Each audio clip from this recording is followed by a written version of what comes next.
सभी भक्तों को राधे राधे। श्री हितम वंदे श्री राधा वल्लभ जयती। जय पिताजी की। अभी एकादशी आने वाली है, पुत्रदा एकादशी।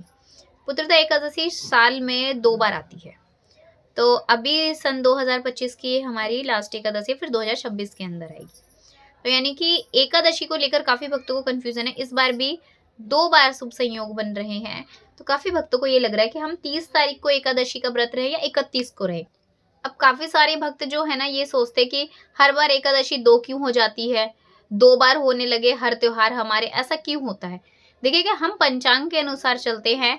हमारे जो ग्रह नक्षत्र इन सब चीजों के हिसाब से हम लोग ज्यादा चलते हैं।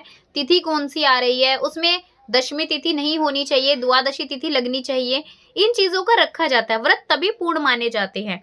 व्रत का अर्थ ही क्या है, जब आप उसे पूरी निष्ठा और नियम से आप व्रत को रह सको। आप ऐसे तो हम पूरे भी एक समय भी व्रत रह सकते हो, एक समय भी कुछ खा के व्रत रह सकते हो, लेकिन जो एकादशी है, एकादशी को आपको पता है कि ना 3 दिन हमें संयम से रहना होता है। लेकिन जब हम 10वीं तिथि में व्रत करेंगे तो हमें उसका फल ही नहीं मिलेगा, और अगर हम 10वीं तिथि से व्रत करते हैं तो उसे हमें अपराध भी लग जाता है। तो इसी वजह से जो है ना, हमें अपने शास्त्रों के अनुसार चलना चाहिए। जिस दिन एकादशी कही जाती है उस दिन आपको करना चाहिए, और अपनी गुरु आज्ञा के तहत करना चाहिए। जिस दिन आपके गुरु बताते हैं तो आप उस दिन कीजिए। अगर आपने गुरु वर्ण नहीं किए हैं तो जिस दिन एकादशी मान्य है, जिस दिन हमारे शास्त्र बता रहे हैं कि हमें एकादशी रहनी चाहिए, हमें उस दिन व्रत करना चाहिए, वो भी नियम से रहना चाहिए। तो हमें शास्त्रों के अनुसार द्वादशी से लगती हुई एकादशी सदैव करनी चाहिए।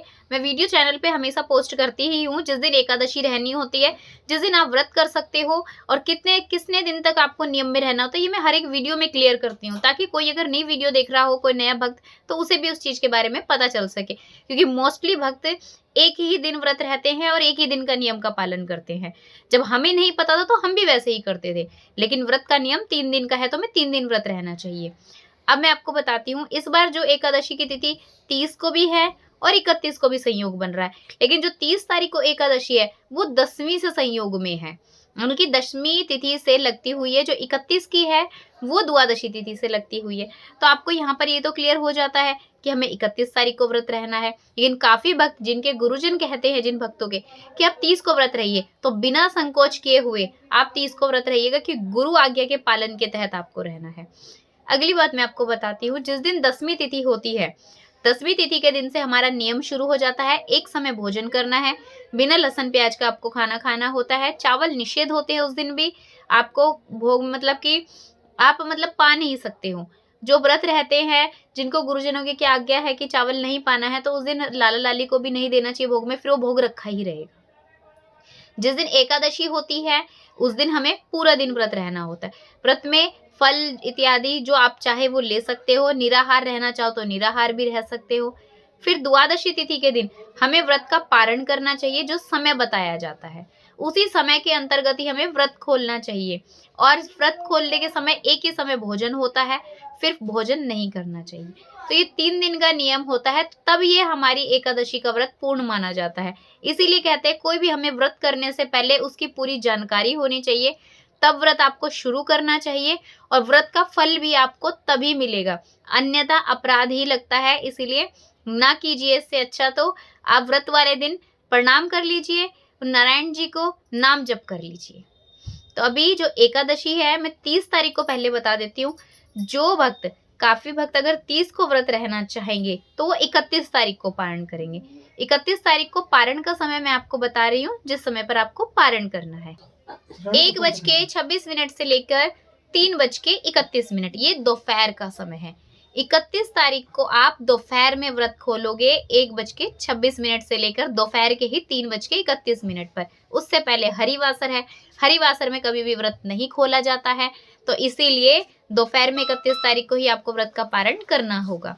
अब जो भक्त यानी कि वो 31 तारीख को व्रत रहेंगे, वो 1 जनवरी को पारण करेंगे 2026 में जाकर। उनको पारण का समय मैं भी आपको बता रही हूँ, 7:14 से लेकर 9:18, यानी कि सुबह का समय है। इस समय आपको व्रत का पारण करना है, सुबह ही। उससे पहले आप व्रत का पारण नहीं कर सकते हो। समय जो बताया जाता है पारण का, उसी समय के बीच में ही हमें व्रत खोलना चाहिए। समय का खासकर आप ध्यान रखिएगा व्रत खोलते वक्त। अब काफ़ी भक्त ये भी कहेंगे हम दोनों दिन का व्रत रह सकते हैं, वो आपकी स्वेच्छा पर निर्धारित है कि आप कितने तारीख को व्रत रहना चाहते हो। लेकिन आपकी इच्छा के ऊपर है, अभी मैंने दोनों दिन का बता दिया है, आप दोनों दिन में से कौन-सी एकादशी करना चाहते हो। लेकिन मैं आपको एक बार फिर से कहना चाहूँगी, जो भी भक्त व्रत रख रहे हैं, वो अपने गुरुजनों की आज्ञा से रखिए, जितनी तारीख को बताया जा रहा है। अन्यथा एकादशी से लगती हुई द्वादशी ही करनी चाहिए। हमारा पारण सदैव द्वादशी तिथि में ही होना चाहिए। 10वीं तिथि से लगती हुई एकादशी में कभी भी नहीं करना है हमें, चाहे हमारे पूरे दिन की एकादशी क्यों ना हो। लेकिन एकादशी से अगर द्वादशी नहीं लग रही है साथ में, तब भी हम व्रत नहीं कर सकते हैं, सदैव द्वादशी लगते हुए ही व्रत होगा। तो आप इस चीज़ का विशेषकर ध्यान रखिएगा। बाकी आप जो है ना, पारण का समय जो मैंने बताया है, उस समय पर के जो 30 को रहना चाहते हैं, उनको भी पारण का समय बता दिया। जो 31 को करना चाहेंगे, वो भी पारण का समय बता दिया है। सभी को राधे राधे। श्री हितम वंदे, श्री राधा वल्लभ जयती। जय पिताजी की।